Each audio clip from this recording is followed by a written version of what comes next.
28 दिन तक हमने सीखने का प्रयास किया।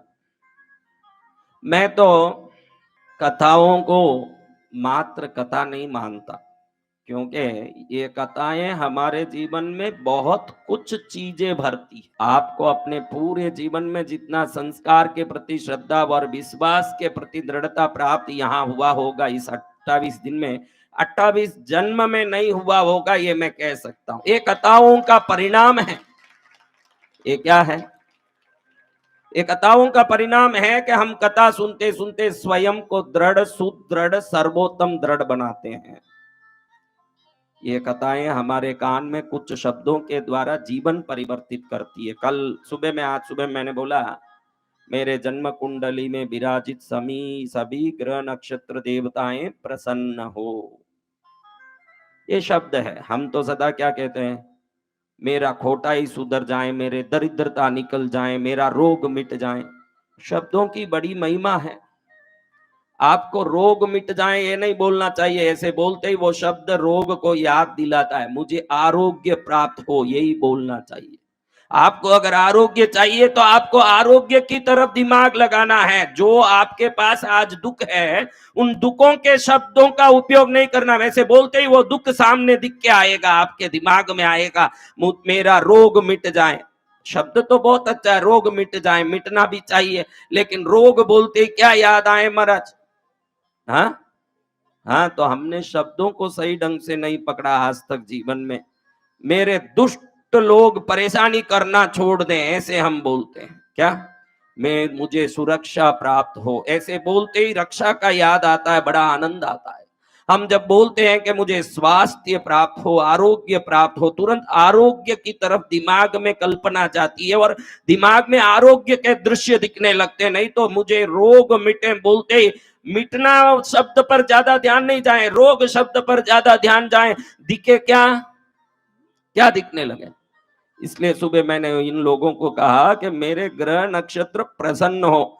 वो तो होते होते हो, लेकिन वो प्रसन्न शब्द बोलो ने, आप प्रसन्न होते जाते हो। उस शब्द को घड़ी घड़ी बोलते हो तो आप प्रसन्न होते हो, क्योंकि वो शब्द में प्रसन्नता है। प्रसन्नता बोलो प्रसन्नता, मायूसी बोलो मायूसी, उदासी बोलो उदासी, खुशी बोलो खुशी। शब्दों का चयन बहुत समझ के करिए। अगर शब्द गलत हैं तो वो शब्द को बोल के भी जीवन में परिवर्तन नहीं आएगा। हम हरदम आज की मेरी दरिद्रता मिटा दो प्रभु, मेरा दुख मिटा दो, मेरा संकट मिटा दो, ऐसे बोलते हैं। आप क्या चाहते हो वो शब्द बोलना सीखो जीवन में। चाहते क्या हो? धन चाहते हो? मैं नहीं बोलता मत मांगो, आपकी खुशी। जब तक पूर्ण ज्ञान आए और मुक्ति मांगने का इच्छा नहीं हो, कुछ भी मांगो, क्योंकि वो नहीं मानता हो कि भगवान नहीं है, उससे तो कुछ मान रहा है, मांग भी रहा है। तो मान रहा है तभी तो मांग रहा है, ये उससे तो बेटर ही है जो मांग रहा है, भले ही कुछ भी मांगा हो। राम जाने के ये क्या मांगता है। हम मांगने वाले को मना नहीं करते। कई लोग बोले महाराज ये सब क्या मांग रहे हैं, कचरा मांग रहे हैं, इनको आप प्रेरणा क्यों दे रहे हो? मैं क्यों भाई, नहीं मानने वाले से ये मांगने वाला अच्छा है, क्योंकि ये भगवान है, ये विश्वास तो करता है। इसका विश्वास एक दिन इसको मुक्ति मांगने के लिए भी प्रेरणा देगी, धीरे धीरे देगी। एक दिन वो दिन आएगा जब मुक्ति मांगोगे। आज तो कचरा मांग रहे हो, मुझे भी दिख रहा है, लेकिन मेरे बोलने से आज के आज मुक्ति मांगने वाले नहीं हो, क्योंकि उसके लिए पात्रता चाहिए, उसके लिए एक विवेक चाहिए। वो विवेक आने के बाद ही उचित चीज मांगा जाता है। जब तक वो विवेक नहीं हो, कचरे मांगने के भाव तो हमारे में उत्पन्न होते हैं। फिर भी कोई बात नहीं, मध्यम है हम। कैसे मध्यम है? अधम से ऊपर हैं। कैसे हैं? क्योंकि प्रभु है, ये विश्वास है, तभी तो मांग रहे हैं। फिर मांगना गलत भी होगा तो प्रभु ही क्या मांगना ये भी सिखाएंगे हमको। एक दिन वो भी शिक्षा आ जाएगा कि मांगना कैसे, क्या मांगू, कैसे मांगू, कैसे रहूं। सद्बुद्धि भी आएगी, वो भी प्रभु पर ही छोड़ दो। प्रभु आपके चरण में आए हैं, खोटे खरे जो भी हैं प्रभु आपके चरण में आए हैं। अब सुधारना भी आप ही करो, क्योंकि हमको आता नहीं सुधरना भी। उस दिन मैंने उधर कह दिया कि एक पैर पर खड़े होकर के ध्यान करो, जो मांगोगे मिलेगा। लेकिन मैंने कहा था 1 मिनट या आधा मिनट, 2 मिनट, क्योंकि उससे ज्यादा आप खड़े नहीं पाएंगे। मैं वहां देखता हूँ एक लड़का खिड़की के पास ऐसे जाके अच्छे दीवार के सहारे खड़ा हो जाता है रोज, और कम से कम 1 घंटा खड़ा है। मैं बोलूं कि विमल नहीं खाना तो मानिक चंद खाने वाले केस में है ये। मैंने कहा कि तू एक पैर पर खड़ा हो, इसका अर्थ है कि किसी के सहारे बगैर एक पैर में खड़ा होना है। उधर खिड़की दीवार पर जाके ऐसे खड़ा हो जाता है, बहुत देर तक ऐसे खड़ा रहता है। मैं मन में सोचता हूं कि मैंने कहा तू एक पैर पर खड़े होके असहाय बनकर पुकार, क्या बनना? हाँ, मेरे कोई सहाय नहीं, सहारा नहीं, प्रभु आप ही सहारा हो, ऐसे पुकारो। इसलिए मैं बोला 1 मिनट खड़ो, क्योंकि उससे ज्यादा आप खड़ नहीं पाओगे।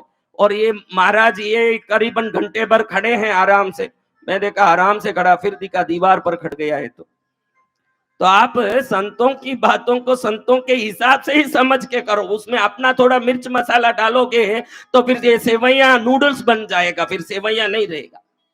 घर में औरतें देखती है कि भाई आदमी आया कुछ नया बनाना, तो देखती है नूडल्स तो है नहीं, अभी क्या करें, लेकिन लोगों को कुछ नया भी दिखाना, तो ये सेवैया में सिजवान सॉस डाल के उसको नूडल बना के दिखाएगी। यहाँ है जो ऐसे ही है।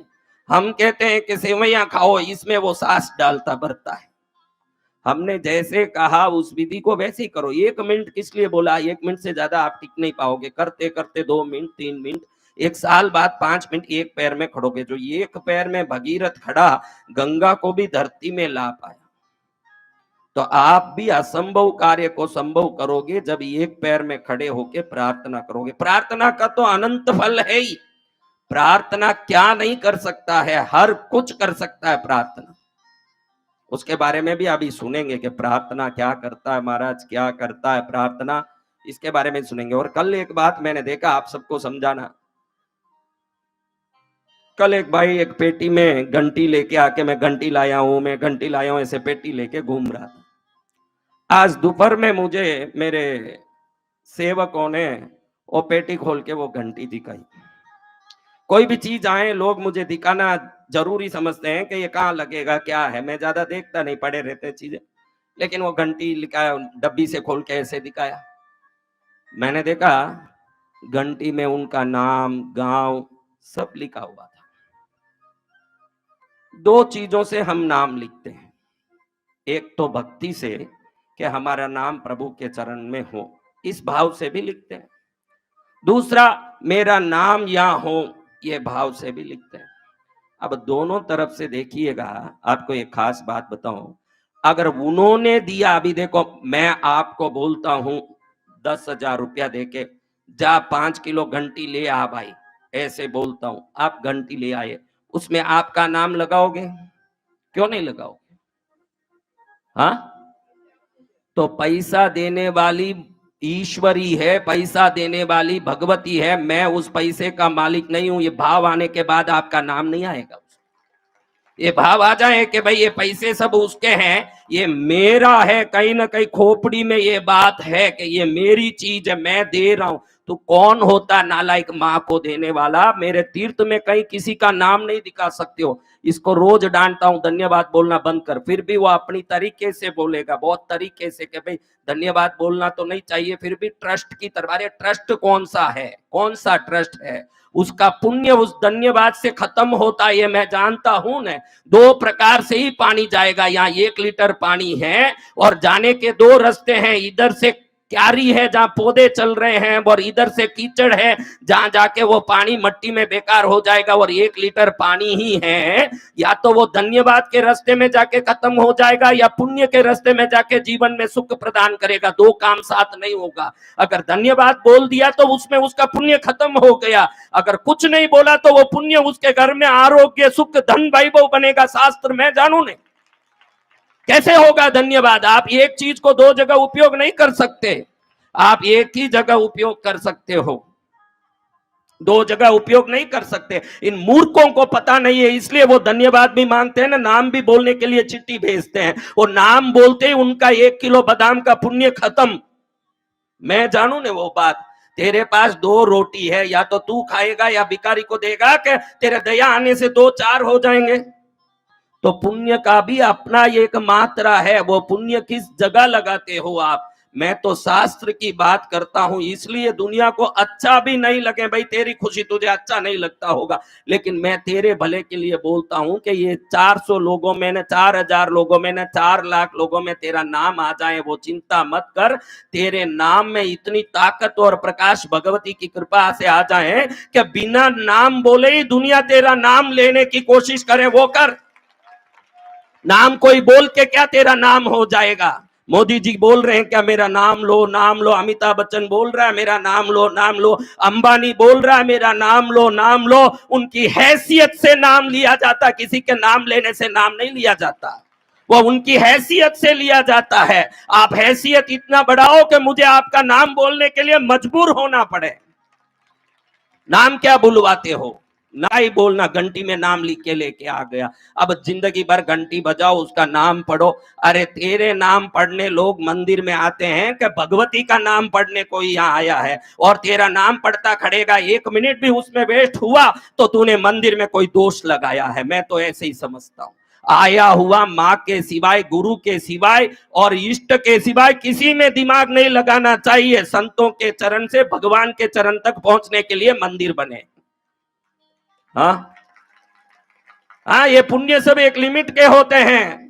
तारीफ करोगे तो तारीफ में पुण्य खत्म हो जाएगा। मैं डांटता क्यों हूं कभी कभी, आपको मूर्ख क्यों बोलता हूं? मैं मूर्ख बोलूं ना, आप समझ लो कि मेरे में ज्ञान की कमी है, तो दुनिया आपको कभी मूर्ख नहीं बोलेगी, आपकी तारीफ करेगी। हाँ, गुरु के शब्दों में शास्त्रों का सहमति है। गुरु वो कहते हैं या आईना दिखाते हैं कि जिसको देख के आप बाजार में जाओ तो कोई आपको कलंकित नहीं कहना चाहिए। बाजार के लोग आपकी तारीफ करें, गुरुकुल में वही शिक्षा मिलेगी जिससे आपको दुनिया में प्रशंसा मिले। यहाँ खूब प्रशंसा हम कर लेंगे, 1 किलो आधा किलो, तू 100 ग्राम द्राक्ष दे के रोज नाम पढ़वाता है, तू 100 ग्राम की द्राक्षी से यहाँ क्या चक करवा रहा है नाम का? तू तो दुनिया तेरा नाम ले, ऐसे पुण्य कमा के वो अपने आप ही नाम ले, तू काई का नाम लेवाता है? 100 ग्राम दे दिया, 200 ग्राम दे दिया, और नाम रोज पढ़ो, उसको पढ़ो। मैं तो कहता हूं पढ़ो, ये पद्धति है मंदिरों की, स्थानों की, मैंने कब मना नहीं किया, कभी मना किया नाम पढ़ने से? पढ़ते ही हो ना। फिर भी मैं चाहता हूं कि जितना गुप्त करोगे तो जितना फायदा होगा, इतने प्रकट में करोगे तो कोई फायदा नहीं होगा। गुप्त का फायदा बहुत बड़ा है। तुम गुप्त दो या नाम से दो, पड़ेगा तो माँ के कुंड में। कहां पड़ेगा? तो वो उधर ही जाएगा, माँ समझ लेगी कि किसने भेजा है। दुनिया को दिखा के क्या करोगे? ये तुम्हारा नाम बोल भूल जाएंगे, क्योंकि इनको तुम्हारा नाम से पड़ा नहीं है।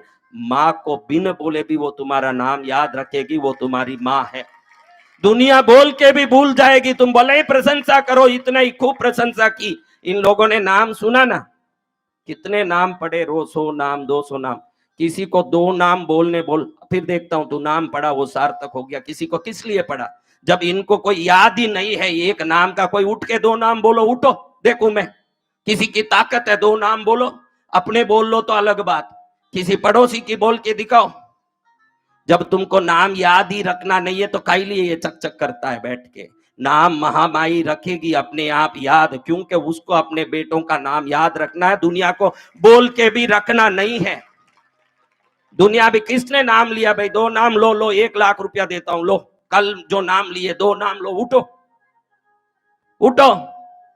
यहां बैठे हुए याद नहीं रख रहे हैं तो क्या यूट्यूब में कोई याद रखेगा?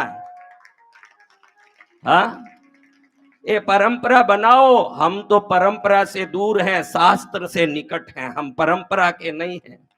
हम किसी परंपरा से पैदा नहीं हुए, हम शास्त्र के करीब हैं। शास्त्र पुराण क्या कहते हैं वो करना है। हाँ, तू घंटी में नाम लिख के ले आया, अब घंटी में नाम लिख के करेगा क्या? तेरे घंटी को बजाते दुनिया तेरा नाम पढ़े। अगर घंटी में नाम लिख लेता, आप विंध्याचल जाओ, विंध्यवासिनी के मंदिर में घंटियों में जय विंध्यवासिनी माँ, जय विंध्यवासिनी माँ लिखा हुआ, जो घंटी बजेगा तो जय विंध्यवासिनी माँ, जय विंध्यवासिनी माँ पढ़ते पढ़ते बजाता, हमारा पुण्य और 1000 करोड़ का हो जाए।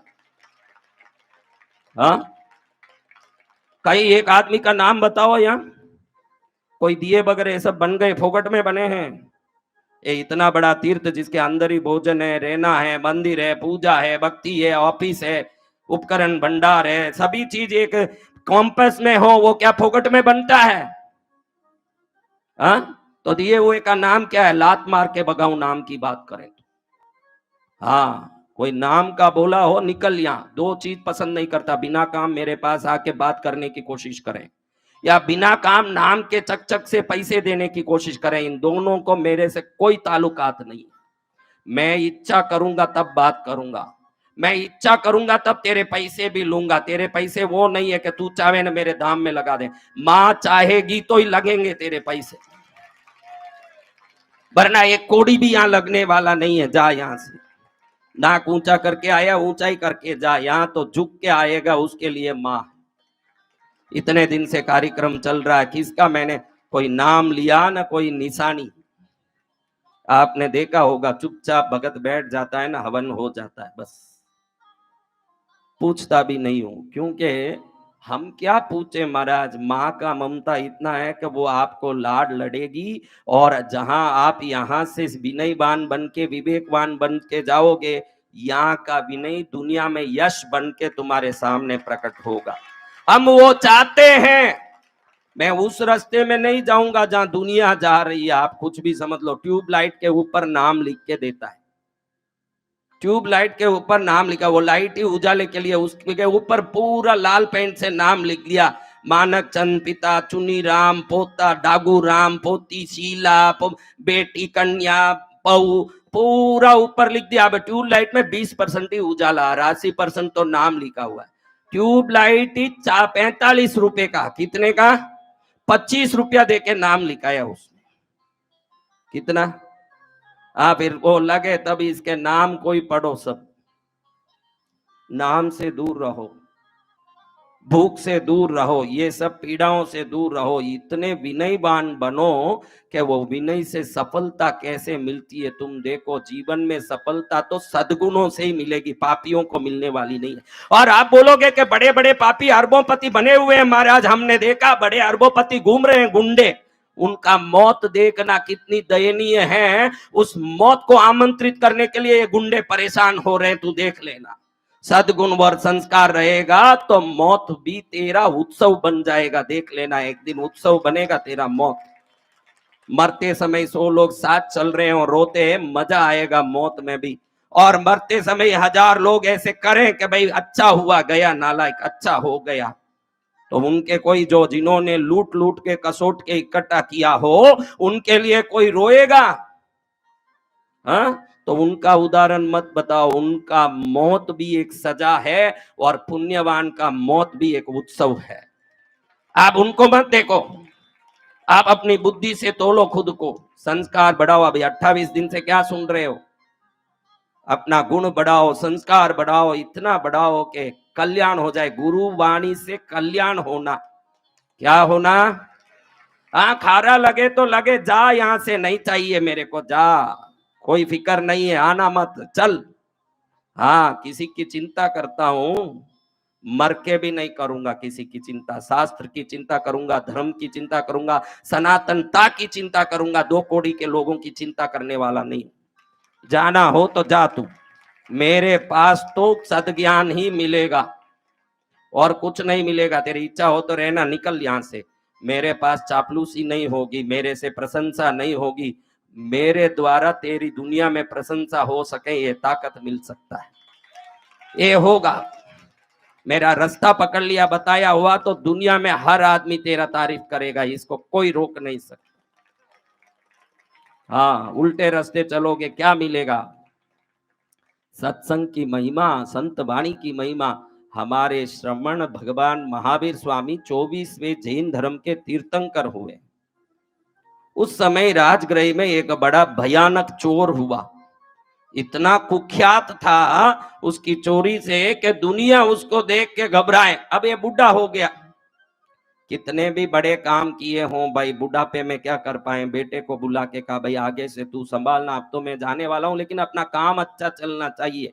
दुनिया जैसे डर रही है वैसे डरे, ऐसा काम कर। लेकिन सावधान, एक चीज से बहुत सावधान रहना, कभी जीवन में किसी संत के पास मत जाना। अगर भूल चूक से किसी गली में जा रहा है ना, कोई संत सत्संग कर रहा है, तो ध्यान से कान में उंगली डाल लेना, क्योंकि उसका एक शब्द भी तेरे में पड़ जाएगा तो मेरा अनुभव कहता है कि फिर तू खोटा काम करना बंद कर देगा। इसलिए भूल चूक के भी संतों के पास मत जाना।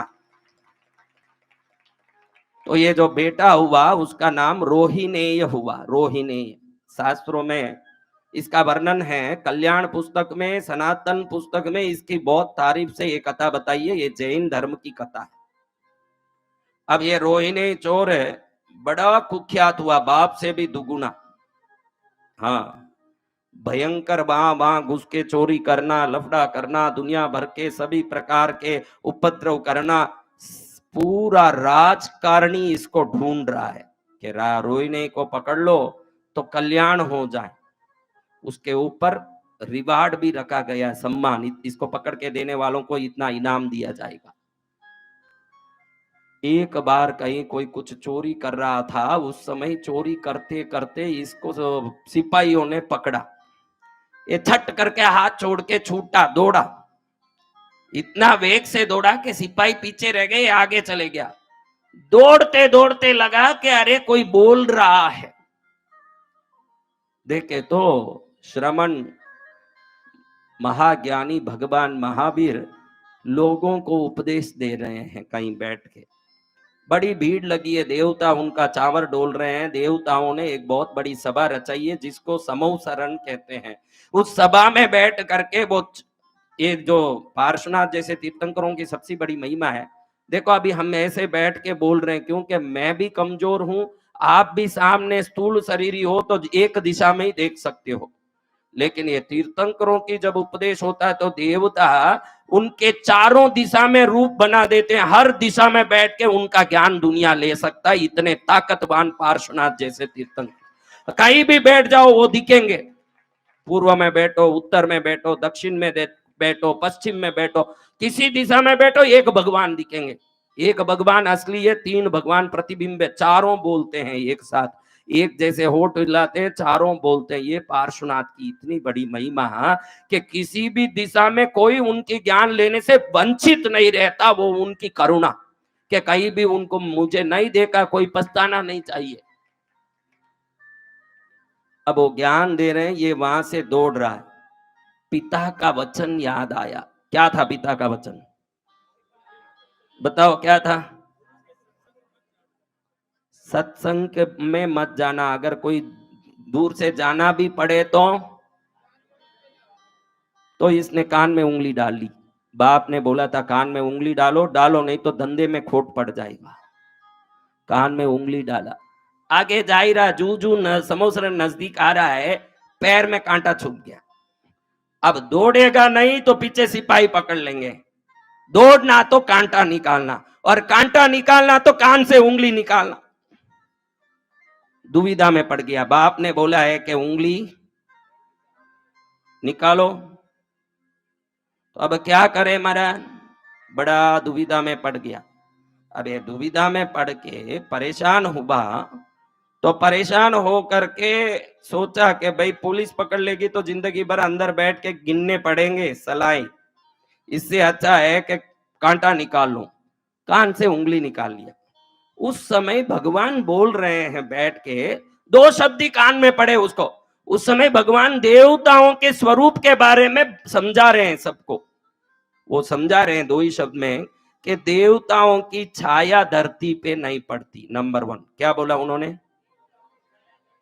देवता पलक नहीं झपकाते, देवता पलक नहीं झपकाते। दूसरा बोला, तीसरा बोला देवों का पैर जमीन से ऊपर उठा रहता है। ये 3 बात ही सुना, जब तक कांटा निकाल के वापस उंगली डाल लिया कान में और दौड़ा कि कहीं इसका कान में न पड़ जाए आवाज।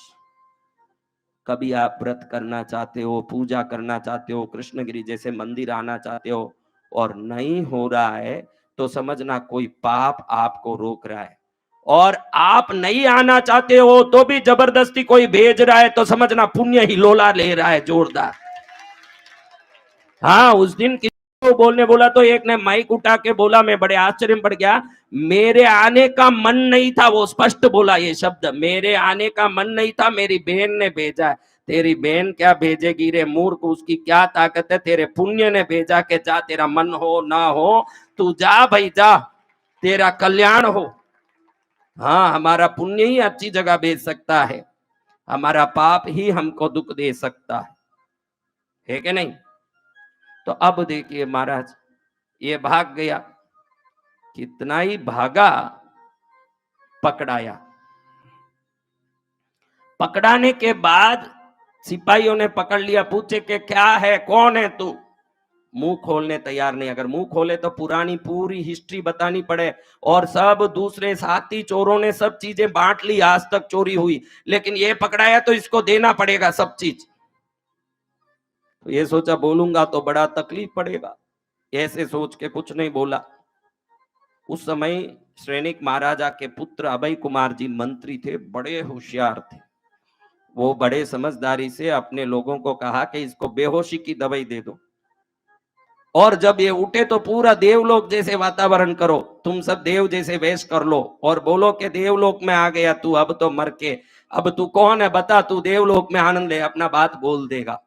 अब इसको पूरा बेहोशी देके सुलाया ना, देवलोक जैसे एक महल बनाया, पूरा बादल बादल जैसे धुआं करे, नीचे से एकदम मखमल की गद्दी लगाए, देवियां जैसी दासियां वेश कर ली, देव जैसे आदमी वेश कर लिए, बड़े रूपवान बन के जब बेहोशी टूटी तो देखता है कि देवता देवियां केसरिया बर्फी कलाकंद रबड़ी पेड़ा इमरती बालूशाही लाडू बुंदिया मोती पाक जलेबी रसगुल्ला दाल मोट पकौड़ी कचौड़ी भुजिया पापड़ चीवड़ा बड़ी साग सांगरी का बाजरी का खींचड़ा, देवलोक में पूरा माल भरा हुआ है।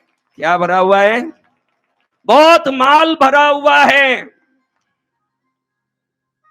ये ऐसे देखा तो ये एक बाई आई, बाई मैं बोल रहा हूं, एक कन्या, ऐसे कन्या एकदम लावण्य रूप से आके इसके सामने खड़ी होके ऐसे पंक्ति झेलते झेलते, आपको हमारा प्रणाम, आपने देवलोक में आपका प्रादुर्भाव हो गया है, आप देवों में सर्वश्रेष्ठ हो गए, हम सब देवी देवता आपका स्वागत करते हैं। हम सब जिज्ञासु हैं कि आखिर पिछले जन्म में क्या थे, हम वो जानना चाहते हैं, आप थोड़ा बताएं, क्योंकि वो बताएं कि मैं चोर था, रोई नहीं तो तुरंत पकड़ के हथकड़ी पहनाए, इस हिसाब से पूछा जा रहा है।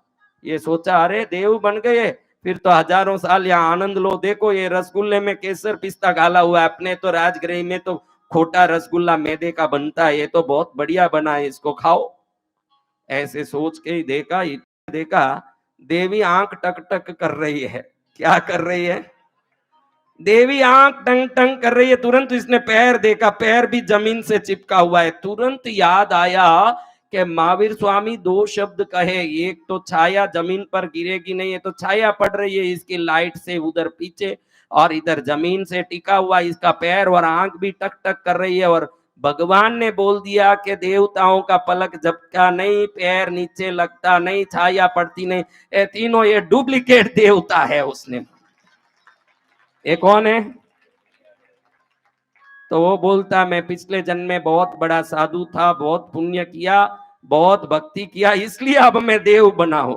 देवी देवता एकदम आश्चर्य में पड़े, तो कुछ बोल नहीं रहा। तब उसने, अभय कुमार वहां खड़े थे, उनको बोलता है मैं जान लिया कि मुझे पूर्व इतिहास पूछने के लिए आप सब देव वेश किए हो, भले ही आप अभी मुझे दंड दीजिए, क्योंकि एक क्षण में मेरा मन परिवर्तित हो गया। मैं अब ये सोच रहा हूं कि खाली कान की उंगली निकालने मात्र से पड़े हुए शब्द से मुझे बहुत बड़े दंड से बचने का एक उपाय मिल गया, तो उन संतों की कथा में ही बैठ जाता तो मेरे जीवन में कितना कल्याण नहीं हो जाता। तो अब मुझे चोर नहीं रहना है, अब मुझे चोरी नहीं करना है, आप दंड दो तो मैं कारागृह में रहूंगा, छोड़ दो तो मैं साधु बन जाऊंगा। अभय कुमार ने उसका परिवर्तन की सच्चाई को देखते हुए उसको छोड़ दिया, और यही रोहिणी चोर भगवान महावीर के हाथ से दीक्षा लेके उनका परम शिष्य भी बना। कथाओं की महिमा ये, वो परम शिष्य बन गया भगवान का। क्या बन गया? हाँ, कथा ऐसी नहीं भाई, दो शब्द भी याद रखो ने तो वो 2 शब्द तारे की मैं रोज आपको कह रहा हूं, विश्वास, ये लिख के आप लगाओ अपने कमरों में, लिखो विश्वास, क्योंकि विश्वास दिखे वो पढ़ के विश्वास ला सकते हो। मुझे गुरुदेव ने कहा है कि विश्वास कम नहीं पढ़ना चाहिए। यही कमजोरी है हमारे में। क्या कमजोरी है? हमारे पास सब है लेकिन हमारे विश्वास दिख जाता है। कभी लगता है कि हमारे साथ कोई नहीं है। जब कोई बात बिगड़ जाए, जब कोई मुश्किल पड़ जाए, तुम देना साथ मेरा, हो मेरे नाम। आप ध्यान रखिए, जब भी कोई बात बिगड़े तो मेरे साथ देने वाले हैं, ये विश्वास आ गया तो उस समय का हिम्मत ही आपको बचा सकता है। ईश्वर हिम्मत के रूप में ही हमारे साथ रहते हैं।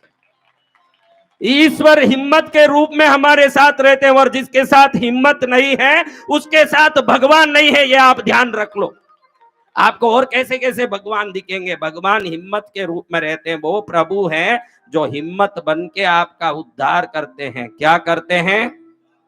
हाँ, हिम्मत को कम होने मत दो। थोड़ा पढ़ाई में कम हो चलेगा, थोड़ा कमाई में कम हो चलेगा, थोड़ा ज्ञान में कम हो चलेगा। सर्वाइवल ऑफ द फिटेस्ट शब्द को सुनिए, जो फिटेस्ट है वो ये दुनिया में टिक पाएगा और कोई चीज की जरूरत नहीं है। आप मेरे जैसे रहो। देखो हम कैसे रहते हैं ना, देखो इतने लोग यहाँ हैं, कितने लोग यहाँ हैं, कोई अरबोपति भी होगा, कोई 41 लाख दिया ट्रस्ट के लिए। 1 मिनट उसको अलग बुला के मैं बात किया होऊंगा कभी? आपको लगता है? उनसे मिला होऊंगा? आपको लगता है? या इन किसी को बुला के कल सुबह मंच पे ऐसे बोलना भाई तू, ताकि प्रभाव पड़े, ऐसे कभी इनको मिलके एक इंस्ट्रक्शन दिया होगा? एक कार्यक्रम होने के बाद इस 28 दिन में 1 मिनट इनमें किसी को, ये संगीतकार को के ये पैसे वालों को के अरबोपतियों को 1 मिनट में अलग से कोई बोल सकता है? हाँ, किसी को मिला? हाँ, तो फिर सब कैसे चलता है? कैसे चलता है? वो चलाते हैं, विश्वास आने के बाद हमारे मिलने की जरूरत ही नहीं है, वो चलाते, वो चलाएंगे। हमारा काम ईश्वर भजन है, ना बड़ा ना छोटा, ना पैसा वाला ना गरीब, ना बड़े जात का ना छोटे जात का। आए हुए भक्ति करो। हम सब एक माँ के बच्चे हैं, तो उस माँ का भजन करके जीवन सार्थक करें। संतों का काम प्रेरणा देने से पूरा हो जाए।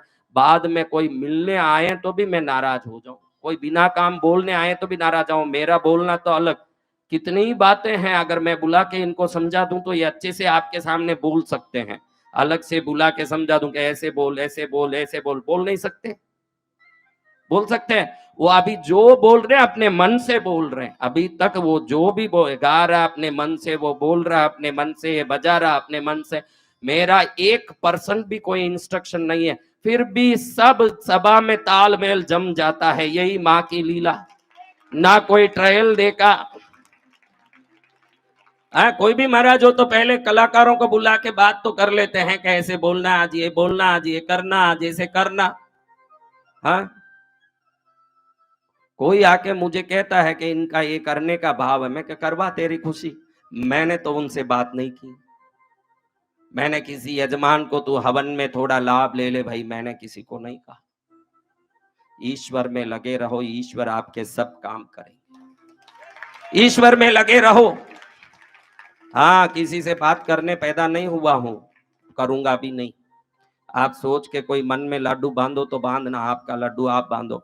हमारी दृष्टि पड़ी आपके लिए, वो बहुत बड़ा काम है बस।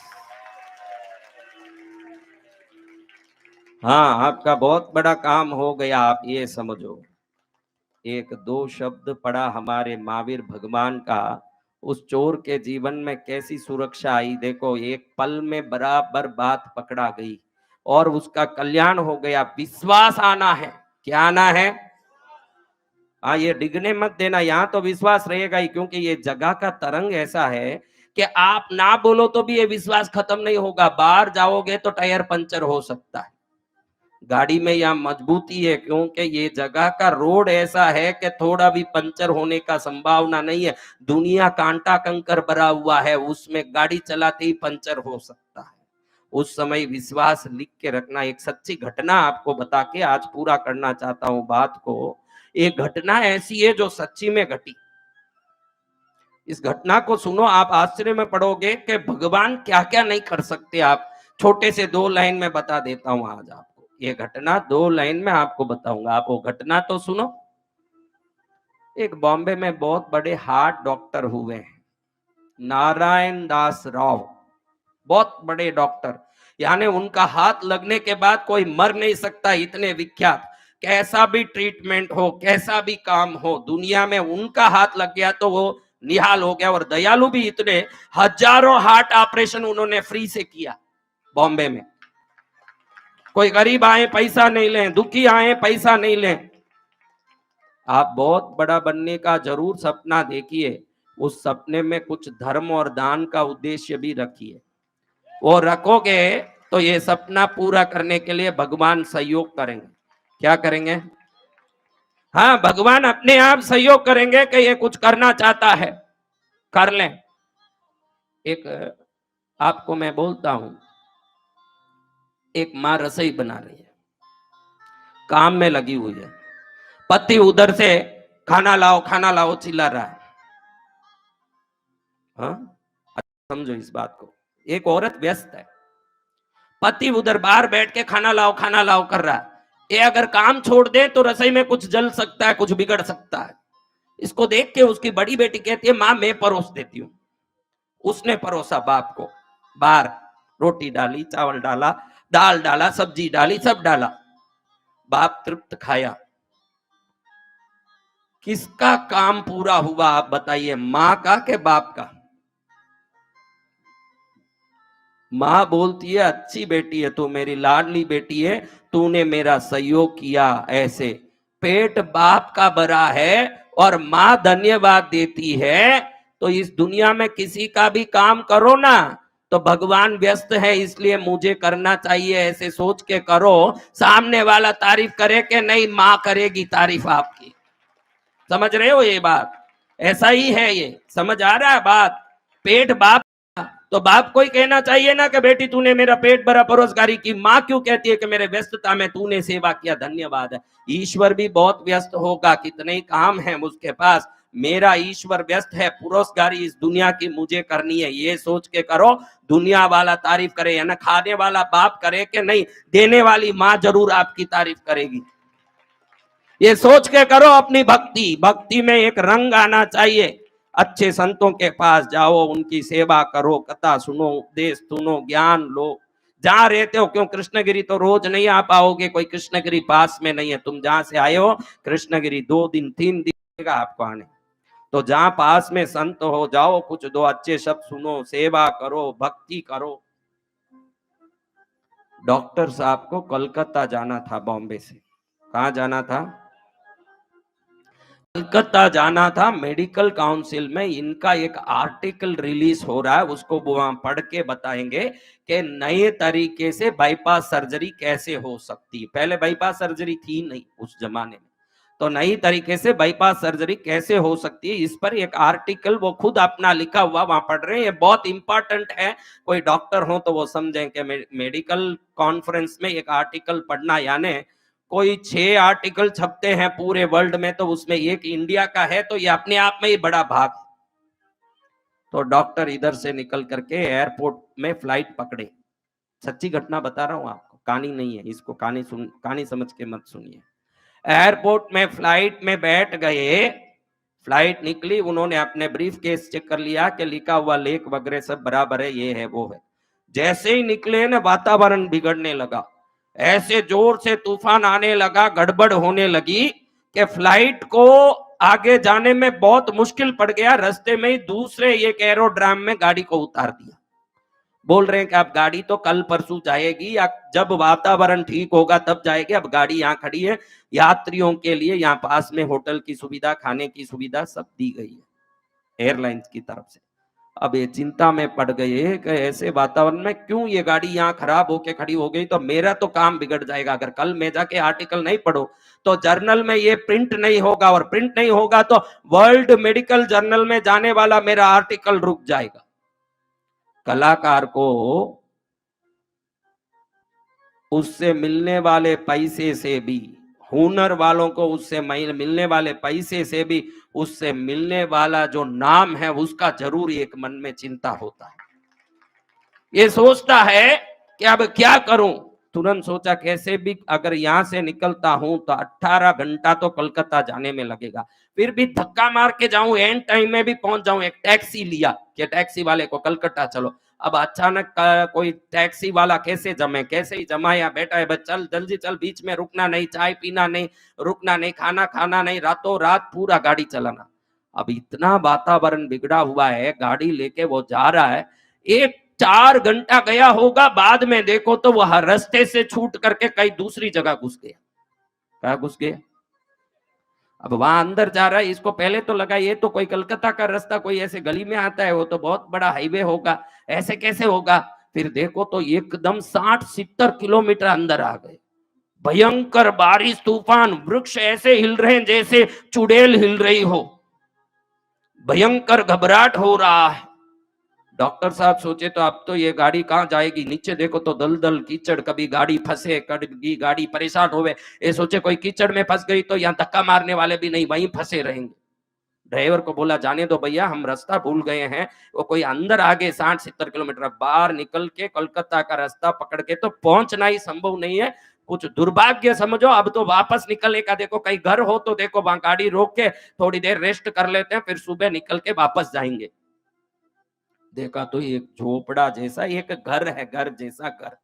उस घर के पास गए, डॉक्टर साहब सोचे इसमें तो बहुत कमरे भी नहीं होंगे, छोटा घर है, या अंदर रहने जगह मिलेगा कि नहीं। दूर दूर तक दूसरा घर नहीं है, दूर दूर तक कोई घर नहीं है। और एकदम विचार करके सोचते हैं एक ही छोटा घर है, जो भी रहते होंगे हम थोड़ी देर अंदर बैठ जाएंगे। रात के करीब 1 बजे होंगे, और ये 1 बजे रात में खटखट दरवाजा खटखटाए, एक औरत ने दरवाजा खोला। ये अंदर आए, वो बोले कि बरसात में फंस गए माता जी, हम थोड़ी देर अंदर बैठ सकते हैं क्या? घर छोटा है साहब, इधर आप देख लीजिए, फटी चटाई है, आप बैठ सकते तो बैठे। एक चटाई बिछाया, उसमें बैठाया, ड्राइवर भी अंदर बैठ गया। चाय लाऊं साहब आपको?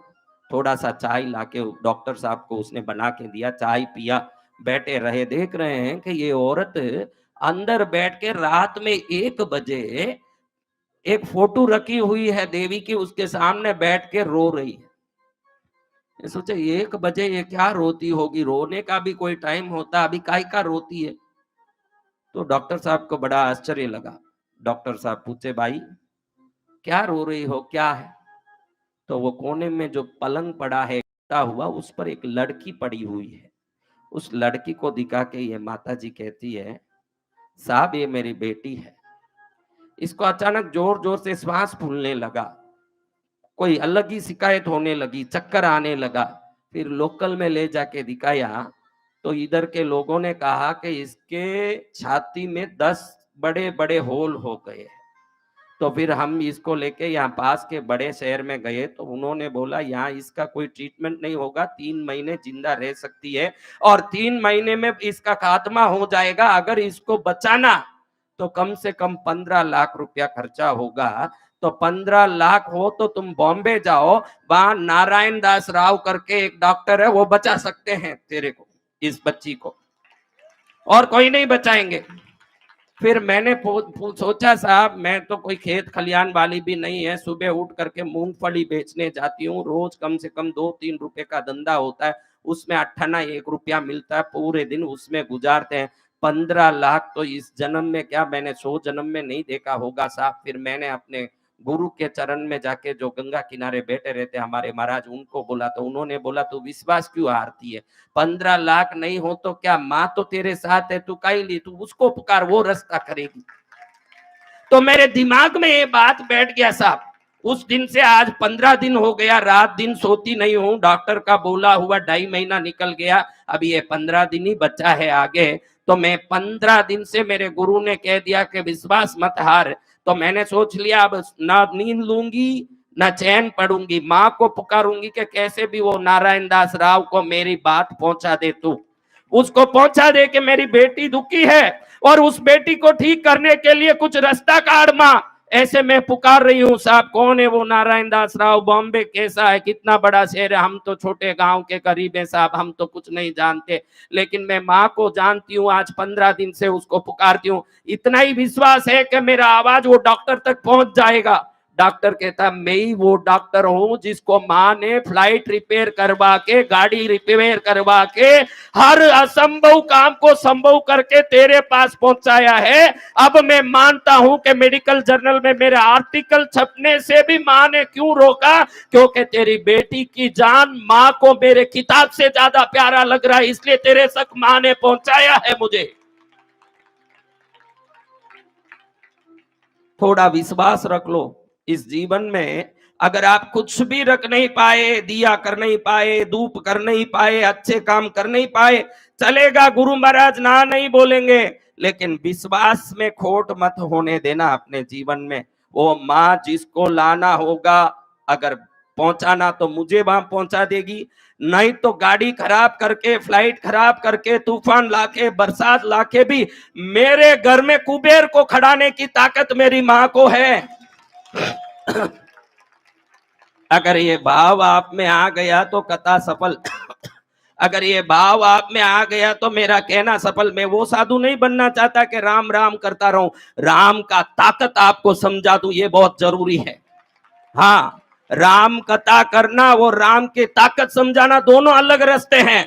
राम की कथा करके आप में भक्ति जगाना अलग बात है। कई भक्त कमजोर पड़े हैं, कई भक्त कायर पड़े हैं। भक्त वो होता है जो राणा प्रताप की तरह तलवार भी लेना जानता है। भक्त वो नहीं जो भजन करता है। अपने दुख के समय में, अपने संकट के समय में मन का विश्वास और हिम्मत को बढ़ा के दुनिया से लड़ने निकल जाए, वही असली में मां का है। बाकी सब मूर्ख जो बैठ करके रोए दुनिया में कि मेरे को ये तकलीफ है ना, मेरे को ये दुख है ना। मैं बहुत, कोई भी देखो, मैं सबसे ज्यादा कब हंसता हूँ, आज आपको बताऊं, कोई आके मेरे पास कहे कि मैं सबसे दुखी हूं, उस समय मैं सबसे ज्यादा हंसता हूं। मुझे वो इतना मजाक लगता है, क्योंकि इस जन्म में नहीं, अनंत जन्म में कितने पत्नी, कितने बच्चे, कितने बाप, कितने माँ, कितना दुख, कितना सुख, इसके सिवा और कुछ देखा ही नहीं। अगर पर्दा उठाओगे तो देखोगे कि करोड़ों माँ न करोड़ों बाप न करोड़ों दुख न करोड़ों सुख, इन सबको एक पानी का बुलबुले की तरह समझोगे तो हमारी आत्मा भक्ति में अपने आप ही मजबूत हो जाए, फिर कोई कमी नहीं आए। मुझे तो हंसी आती है कोई दुख की बात बोले, मैं दुखी नहीं होता, क्योंकि मैंने देखा है दुख भी टिकने वाला नहीं है। किसका दुख टिका है? हम जिंदगी भर दुखी होते तो हंसे कैसे फिर भाई महाराज? आप खुद को बोलते हो मैं बहुत दुखी हूं, तो मुंह में हंसी कैसे आता? दुखी व्यक्ति को हंसी आएगा? अब सब हंसते बैठे हैं यहाँ, इसका अर्थ है कि दुख में भी ढोंग है, न सुख में भी ढोंग है। तो ऐसे ढोंगी भावनाओं को क्यों लें? भक्ति भावना में जीवन बिताएं। दुख में अगर सच्ची ताकत है तो आपको हंसी कैसी आए? कोई दुख थोड़ा कमजोर दुख है, असला दुख आ जाए भाई, एकदम भारी दुख आ जाए, कोई हंसेगा?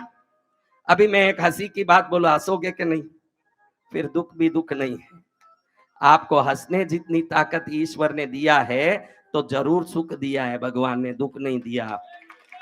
आप हंस रहे हो, हंस के मुझे कह रहे हो कि मैं दुखी हूं, कैसे मानूं आपको कि आप देखो सब हंस रहे हैं, सब खुश हैं, सब हंस रहे हैं कि हाँ महाराज हंस रहे हैं, हम लोग हंस रहे हैं। ऐसे ही हंसते रहो, यही है, ऐसे ही हंसते रहो, अपने जीवन में हंसते रहो। ये दुख चीजें, ये बातों को निकाल करके कहीं ऐसे फेंको कि आत्मा में आनंद आता रहे। क्या आता रहे?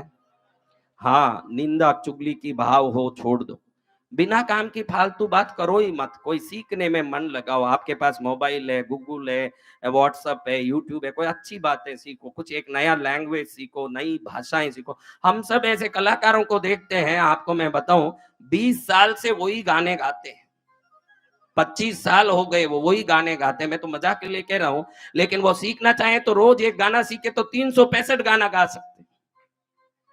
वही गाए जो गाए, जोत जले जोत जले। अरे वो तो यहाँ जलेगा ही, तेरी गाड़ी चले वो जरूरी है, जोत जले न गाड़ी चले, ये दो ही चाहिए। खाली जोत ही जले, खाई जले जोत, वो तो यहाँ जलेगा ही। ये तीर्थ में 40 जोत जल रहे हैं, एक जोत नहीं। आज से वो गा 40 जोत जले, 40 जोत जले, एक जोत नहीं, 40 अखंड जोत जलने वाला विश्व में एक तीर्थ है। कितने? आप बताओ, वर्ल्ड में कोई एक जगह 40 अखंड दिए जल रहे हैं? आप बता दो, मैं देख लूं। आपने कभी सोचा नहीं होगा कि 40 अखंड दिया पूरे विश्व में कहीं जल रहा है, कृष्णगिरी में जल रहा है 40। तो उसका प्रभाव भी है। देखो कितनी शक्ति है। हम यहाँ आने के बाद दुख भूल जाते हैं, प्रपंच भूल जाते हैं। और गुरु महाराज भी ऐसे हैं, अगर कुछ दुख सोचने का अगर कोशिश भी करें तो उनका इंजेक्शन अब हमको दुख सोचने नहीं देता। वो इंजेक्शन ऐसे काम करता है कि दुख की भूल के बैठ जाए। कोशिश तो करते ही हैं कि दुख थोड़ा याद करें, या रहो जब तक दुख आपको सताएगा नहीं। जैसे कहा है कि ऋष्य श्रृंग पर्वत पर रहे, किष्किंधा छोड़ करके ऋष्य श्रृंग पर्वत पर क्यों जाना पड़ा? कौन गया बताओ, देखते हैं। किष्किंधा छोड़कर बड़े भाई का छोटा भाई कौन गया? सुग्रीव। हाँ वही हम ही बोलना। तो क्यों गया? उस एक जगह बाली को श्राप था कि उधर जाए तो उसके सिर के 100 टुकड़े हो जाएंगे। इसलिए वहां जाके स्थान पकड़ा सुग्रीव ने कि यहाँ मेरा भाई नहीं आ सकता, ये सुरक्षा की जगह। ऐसे ही ये जगह भी ऐसी है, यहाँ दुख आएगा तो उसके सिर के 100 टुकड़े हो जाएंगे, इसलिए दुख नहीं आ सकता। ये किष्किंधा से श्राप प्राप्त जगह जैसा, यहाँ भी दुख को श्राप मिला है। दुनिया में तू कहीं भी जा सकता है, अगर कृष्णगिरी में प्रवेश किया है दुख तो तेरे 100 टुकड़े हो जाएंगे सिर के। इसलिए सब यहाँ देखो, किसी को बुखार आया, किसी को टट्टी लगी, किसी को कोई परेशानी हुई, 28 दिन में किसी को हॉस्पिटल ले जाना पड़ा, किसी के घर से कोई गलत समाचार आया। कैसे हो सकता? क्योंकि दुख को यहाँ श्राप मिला हुआ, यहाँ नहीं आ सकता। यहाँ तो अच्छी चीजें आती है, सब बैठे हैं भाई, शाम को कोई बेंच में बैठ के हवा खा रहा, कोई मंदिर में आरती कर रहा है, लेकिन सबका मन प्रसन्न है। क्या है? सब अपनी अपनी जगह में बैठे हैं। अब घर जाओगे तो देखोगे कि भाई कैसी जगह में हम रहे हैं। ये ऊर्जा की शक्ति है, जहां जाने के बाद हमारी दिमागी विचारों को भी वो आने से रोक देता है। वो यहाँ की तरंगों की शक्ति। हम कोशिश करें दुख को याद करें तो भी आप देखे होंगे कि यहाँ इतना दुख याद नहीं आता है। तो ऐसे पवित्र पावन कृष्णगिरी तीर्थ को मैं नमन करता हूँ, जहां मां ने हम सबको प्रसन्न रहने की शक्ति दी, और कल तक वो शक्ति हमारे पास रहेगी। घर जाने के बाद भी रहे, यही प्रार्थना कर।